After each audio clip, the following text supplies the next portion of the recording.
क्या आपने कभी सोचा है कि उस दौर में दुनिया कैसी थी जब कैलेंडर नाम की कोई चीज नहीं थी? ना दिन थे, ना महीने थे, ना साल और ना ही कोई घड़ी। फिर भी इंसान जानता है कि कब खेत बोना है, कब फसल काटनी है और यहाँ तक कि कौन सा दिन शुभ और कौन सा दिन अशुभ।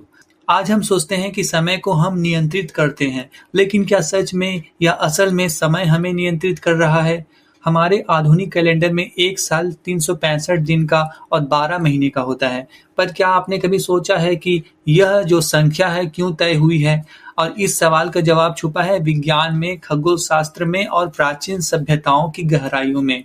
आज की इस यात्रा में हम आपको ले चलेंगे उस दौर में जहां समय को महसूस किया जाता था, ना कि सेकंड्स और मिनट्स में बांधा जाता था। जहां इंसान आसमान से बात करता था और पत्थरों से भी सवाल पूछे जाते थे। इमेजिन करो आपकी आंख एक ऐसी दुनिया में खुलती है जहां कोई तारीख नहीं, ना सोमवार, ना रविवार, ना नया साल, ना जन्मदिन। तो आप अपनी जर्नी कैसे तय करेंगे?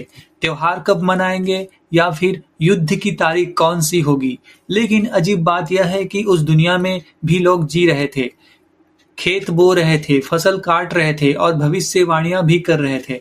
आखिर कैसे? क्या उन्होंने सितारों से बात की थी?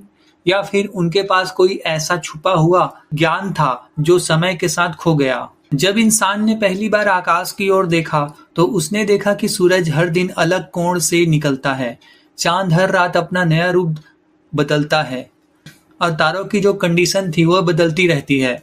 यही थे समय के पहले संकेत। इसी से जन्म हुआ इंसान की पहली टाइम मशीन का। धातु की घड़ी नहीं, बल्कि पत्थरों से बनी टाइम मशीन। ब्रिटेन का स्टोनहेंज इसका सबसे बड़ा उदाहरण है। विशाल पत्थरों का वह ऐसा घेरा सिर्फ पत्थरों का ढांचा नहीं बल्कि एक कैलेंडर था। हर साल 21 जून को सूरज की किरणें ठीक उन्हीं पत्थरों के बीच से निकलती हैं और 21 दिसंबर को वहीं डूबती है। यह उनका तरीका था समय और मौसम को मापने का। 2022 की एक स्टडी बताती है कि स्टोनहेंज के बड़े पत्थर शायद 365 दिनों को दर्शाते थे। क्या यह सिर्फ कोइंसिडेंस था या प्राचीन विज्ञान का अद्भुत रहस्य? भारत में भी ऐसे अद्भुत उदाहरण मौजूद हैं।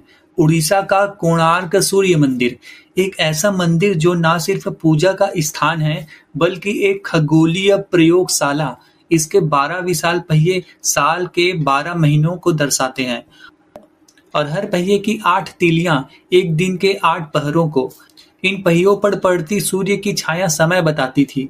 जब दुनिया घड़ी के नाम से अनजान थी, हमारे पूर्वज पत्थरों पर लिखी छाया से वक्त पढ़ रहे थे। यह कोई पूजा की कला नहीं, यह टाइम इंजीनियरिंग थी। समय का एक और रूप था चांद। 29 दिनों का उनका चक्र, अमावस्या से पूर्णिमा और पूर्णिमा से अमावस्या, यही बना दुनिया का पहला लूनर कैलेंडर। भारत का पंचांग, जिसमें तिथियां और पक्ष चंद्र गति से तय होते हैं, सिर्फ समय मापने का तरीका नहीं था बल्कि सामाजिक और धार्मिक जीवन की रीढ़ थी। फिर आया सूर्य का चक्र, 365 दिन का। अब हम आते हैं आधुनिक कैलेंडर पर। 46 ईसा पूर्व में जूलियस सीजर ने बताया जूलियन कैलेंडर, 365 दिन और हर चौथे साल लीप ईयर। यही से 1 जनवरी साल 1 को समय की गिनती शुरू मानी गई। पर मजेदार बात यह है कि सन 0 कभी था ही नहीं। 1500 साल बाद इसमें गड़बड़ी आई और पॉप ग्रेनरी ने इसे ठीक किया। इतिहास से 10 दिन गायब कर दिए गए। 4 अक्टूबर 1582 के बाद सीधे 15 अक्टूबर आ गया। तब से हम ग्रेगोरियन कैलेंडर इस्तेमाल कर रहे हैं। लेकिन सवाल आज भी वही है, क्या समय सच में 1 जनवरी 1 से शुरू हुआ था या वह तो सिर्फ हमारी बनाई हुई तारीख थी? असल में समय तो उससे हजारों साल पहले से बह रहा था। पत्थरों की छाया में, चांद की कक्षाओं में और ऋषियों की गणनाओं में। समय को प्राचीन ऋषियों ने सिर्फ पल नहीं समझा, उन्होंने उसे ऊर्जा का प्रवाह माना। उनके लिए समय एक चक्र था, जीवन, मृत्यु और पुनर्जन्म का। आज हम घड़ी देखते हैं और बस नंबर गिनते हैं, लेकिन हमारे पूर्वज आसमान देखते थे और ब्रह्मांड की धड़कन सुनते थे।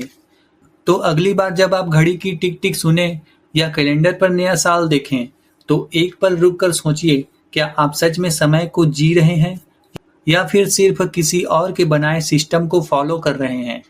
क्योंकि समय कभी शुरू नहीं हुआ था और शायद कभी खत्म भी नहीं होगा। उसकी असली भाषा अब भी छुपी है, सूरज की रोशनी में, चांद की चाल में, तारों की दूरी में और आपकी धड़कनों में। दोस्तों, अगर आपको ये वीडियो अच्छा लगा तो वीडियो को लाइक करें और चैनल को सब्सक्राइब करके बेल नोटिफिकेशन ऑन कर लें ताकि नए वीडियो की नोटिफिकेशन आपको मिले। और ये चैनल नया है, इस चैनल को सपोर्ट जरूर करें सब्सक्राइब करके। और मिलते हैं जल्दी से नए वीडियो में, तब तक के लिए बाय।